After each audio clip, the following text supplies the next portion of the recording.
కాపు సామాజిక వర్గానికి చెందిన వ్యక్తులు ఆంధ్ర రాష్ట్ర ముఖ్యమంత్రి కావాలని, అది కాంగ్రెస్ తోనే సాధ్యమని మాజీ కేంద్ర మంత్రి చింతామోహన్ అన్నారు.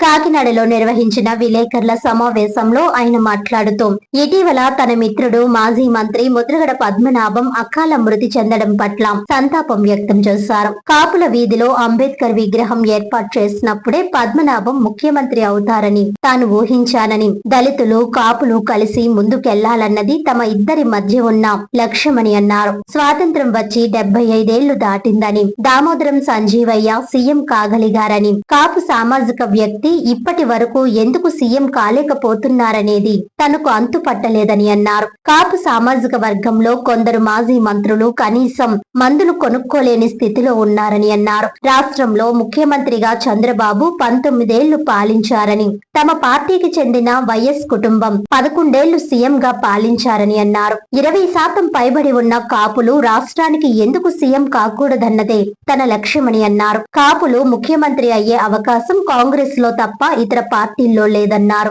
ఆంధ్రాలో, తమిళనాడు పరిస్థితులు రానున్నాయని, రాబోయేది కాంగ్రెస్ ప్రభుత్వమేనని అన్నారు. మోడీ ప్రధానిగా 12 ఏళ్లు పాలన పూర్తి చేశారని, కానీ ఏం సాధించారని అన్నారు. అయోధ్య అంటే తామంతా సంతోషించామని, కానీ రాముడు పేరుతో కోట్లాది రూపాయలు ఇంటింటా వసూలు చేసుకున్నారని అన్నారు. ఈ లెక్కలపై సిబిఐ దర్యాప్తు జరిపించాలని కోరారు. టీటీడీలో చిన్న తప్పు జరిగితే సిబిఐ దర్యాప్తు వేశారని, మరి ఇంత పెద్ద మొత్తంలో రాముడు పేరుతో దోచుకుంటే దర్యాప్తు ఎక్కడా అని ప్రశ్నించారు. 16 లక్షల కోట్ల రూపాయలు ప్రభుత్వ బ్యాంకుల నుంచి అప్పులు తీసుకున్న కోటీశ్వరులకు రుణమాఫీ చేసిన ఘనత కేవలం బీజేపీకే దక్కుతుందన్నారు. కాంగ్రెస్ హయాంలో మన్మోహన్ రైతులకు మాత్రమే రుణమాఫీ చేస్తే బీజేపీ మాత్రం కార్పొరేట్లకు రుణమాఫీ చేశారని అన్నారు. 20,000 మంది గాజాలో, పాలస్తీనాలో అమెరికా సైన్యం చంపితే అన్ని దేశాలు ఘోషించాయి. కానీ మన దేశ ప్రధాని గాని, విదేశాంగ మంత్రి గాని ఖండించలేదని అన్నారు. రాష్ట్రంలో పాఠశాలల విద్యా విధానం అధ్వానంగా ఉందని, విద్యా ప్రమాణాలు తగ్గుముఖం పడుతున్నాయని అన్నారు. తన మిత్రుడు రాజశేఖర్ రెడ్డి తనయుడు జగన్ కిర్లంపూడి వచ్చి ముద్రగడ పాడి మోసారని, కానీ ఆదాయానికి మించిన కేసుల్లో అతనిపై విచారణ జరపకుండా ఏళ్ల తరబడి కాపాడుతున్నారని అన్నారు. మాజీ సీఎం జయలలితపై ఆదాయానికి మించిన ఆస్తుల కేసుల విషయమై చర్యలు చేపట్టారని అన్నారు. మన ప్రక్క తమిళనాడులో జయలలితకో న్యాయం, జగన్ కి ఒక న్యాయమా అని ప్రశ్నిస్తున్నారని అన్నారు. 2029లో కాంగ్రెస్ అధికారంలోకి రావడం తథ్యమని అన్నారు. అంబేద్కర్ రాజ్యాంగం మార్పు చేసి జూలై 29న అమిత్ షా కొత్త రాజ్యాంగం అమల్లోకి తీసుకొస్తున్నారని, దానివల్ల దేశం ప్రమాదంలో పడనుందని అన్నారు. ఈ సమావేశంలో కాంగ్రెస్ నాయకులు చెక్కా నోకాజీ, పబ్బినిడి శ్రీనివాస్ తదితరులు పాల్గొన్నారు. ముద్రగడ పద్మనాభం గారు నాకు అత్యంతమైన ప్రియమిత్రుడు. ఆయన మృతి బాధాకరం. నేను ఊహించలేదు. నేను అనుకున్నాను ఆయన ఈ రాష్ట్రానికి ముఖ్యమంత్రి అవుతాడు అని అనుకున్నాను.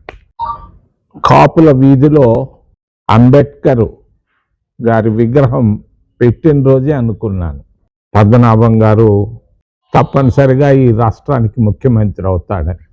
మేమిద్దరం చాలా విషయాల్లో చాలా సమయాలు కలిసి మాట్లాడుకున్నాం. దళితులు కాపులు కలవాలి, కలిసి ముందుకెళ్ళాలన్నది మా ఇద్దరి మధ్యలో ఉన్నటువంటి కాన్సెప్ట్. మరి ఆయన పోవడం ఎంతో బాధాకరం. కానీ రెండు విషయాలు, 4 విషయాలు ప్రస్తావించే ముందు కాపులను గురించి నేను మాట్లాడదలుచుకున్నాను 1 నిమిషం పాటు. వెనకాల బ్యానర్లో ఉంది, కాపులు ఆంధ్రప్రదేశ్ రాష్ట్రానికి ముఖ్యమంత్రి కావాలి. 75 సంవత్సరాలు దాటింది స్వతంత్రం వచ్చి. ఎంతోమంది ముఖ్యమంత్రులు అయ్యారు. దామోదరం సంజీవయ్య ముఖ్యమంత్రి కాగలిగాడు 60 సంవత్సరాల క్రితం. ఎందుకు కాపు ఈ రోజు వరకు ముఖ్యమంత్రి కాలేకపోతున్నాడు, కాలేదు? ఇది ముఖ్యమైన విషయం. నేను చాలామంది ఆర్థిక పరిస్థితులు చూశాను. కాపుల యొక్క ఆర్థిక పరిస్థితులు చాలా సూక్ష్మంగా గమనించాను. కొంతమంది మంత్రులు, మాజీ మంత్రులకు కూడా మందులు లేక ఇబ్బందులు పడుతున్నారు. ఇది వాస్తవం. మెడికల్ షాపు పోయి కూడా మందులకు డబ్బులు ఇవ్వలేనటువంటి పరిస్థితుల్లో కాపులు ఉన్నారు. ఇది ఆర్థిక పరిస్థితి, సామాన్య కాపుల ఆర్థిక పరిస్థితి.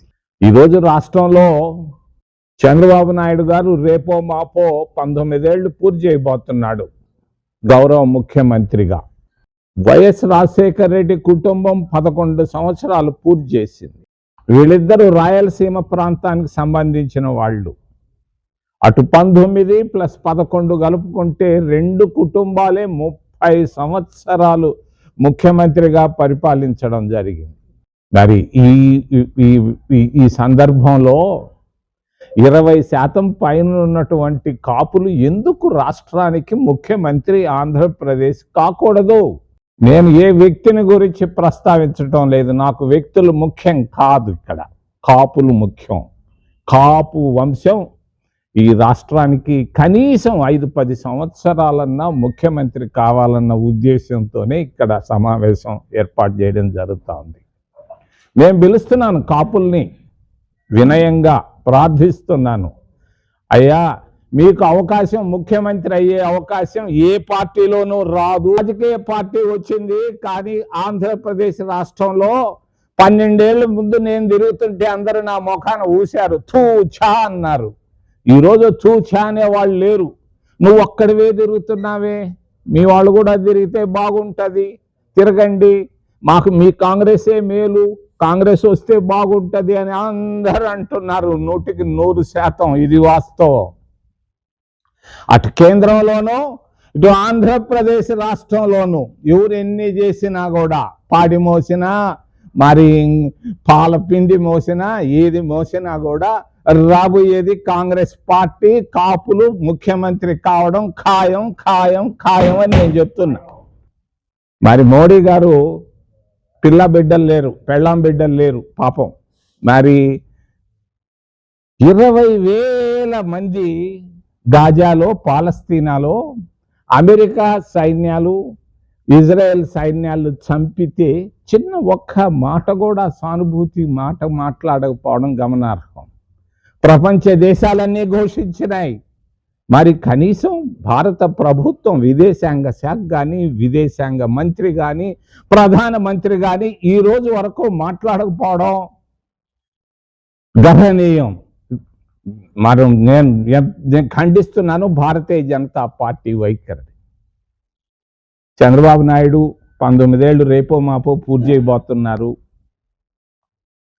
మరి ఈ రోజున్నటువంటి పాఠశాలలు, ప్రాథమిక పాఠశాలలు పరిస్థితి చాలా అధ్వానంగా ఉన్నాయి.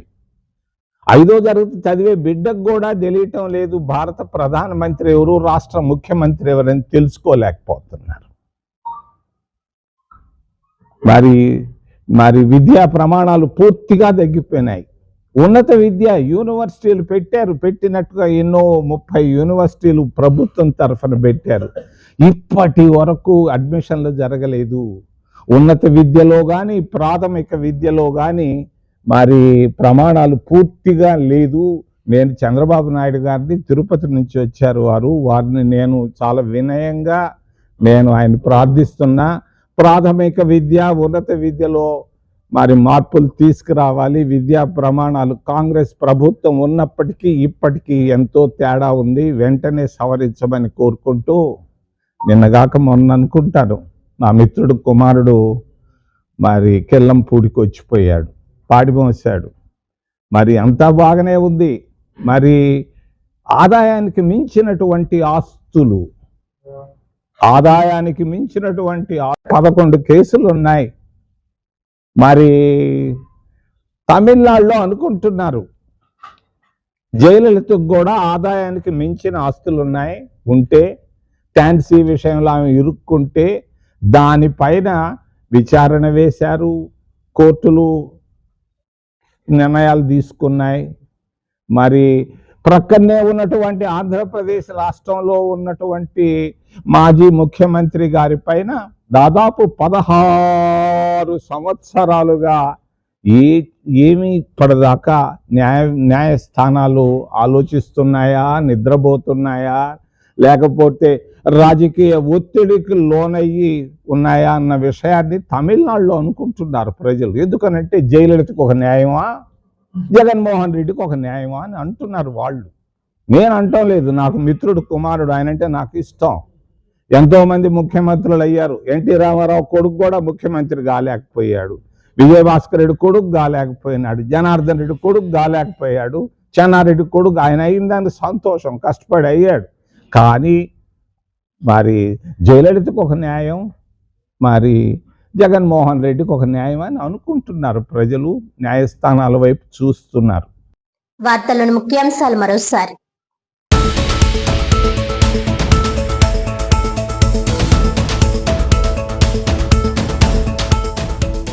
Indian lawyers association, Kakinada bar association ఆధ్వర్యంలో కలెక్టరేట్ వరకు న్యాయవాదుల ర్యాలీ. న్యాయవాదుల న్యాయమైన డిమాండ్లను తక్షణం పరిష్కరించాలని డిమాండ్ చేస్తూ డిఆర్ఓకు వినతి పత్రం.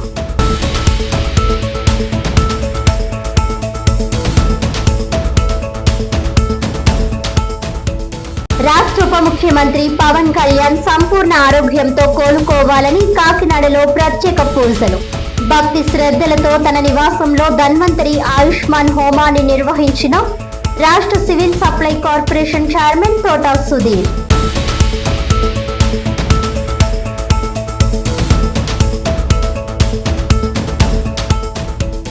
కాపు ముఖ్యమంత్రి కాంగ్రెస్ తోనే సాధ్యం.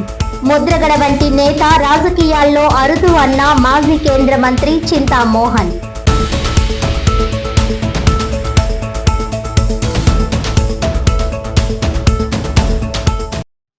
ఈనాటి వార్తలు ఇంతటితో సమాప్తం. తిరిగి వచ్చే బులెటిన్ లో మళ్ళీ కలుద్దాం. అంతవరకు సెలవు. నమస్కారం.